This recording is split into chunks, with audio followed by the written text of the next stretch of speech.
โบสถ์ในเด้อมาหาพระเจ้าได้บ่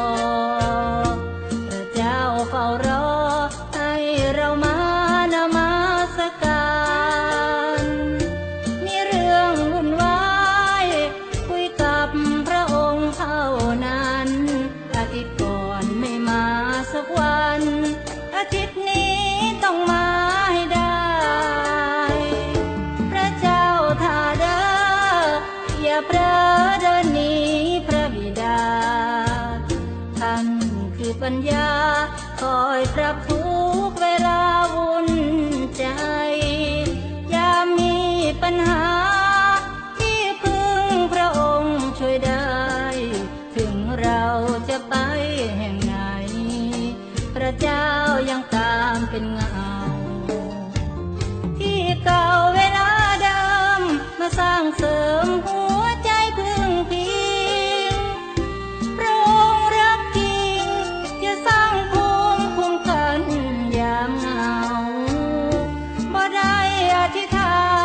นคือจังบ่ได้กินข้าวมาสรรเสริญกันเถอะพวกเราแล้วพระเจ้าจะให้ปัญญามาโบสถ์ในเด้อมาเด้อมาฟังพระคำพระเจ้าอยู่นำฟังพระคำแล้วมีปัญญามีเรื่องวุ่นวายเก็บไว้หลายหัวใจ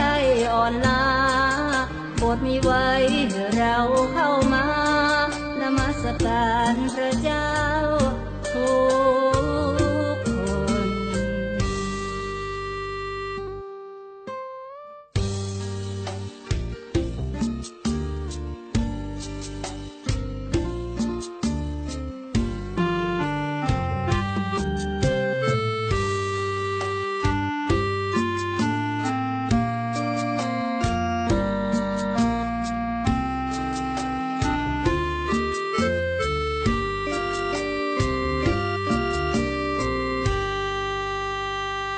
มาโบสถ์ในเด้อ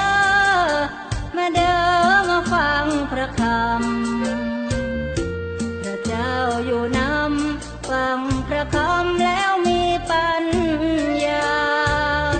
มีเรื่องวุ่นวายเก็บไว้หลายหัวใจอ่อนล้าโปรดมีไว้ให้เราเข้ามานมัสการพระเจ้าทุ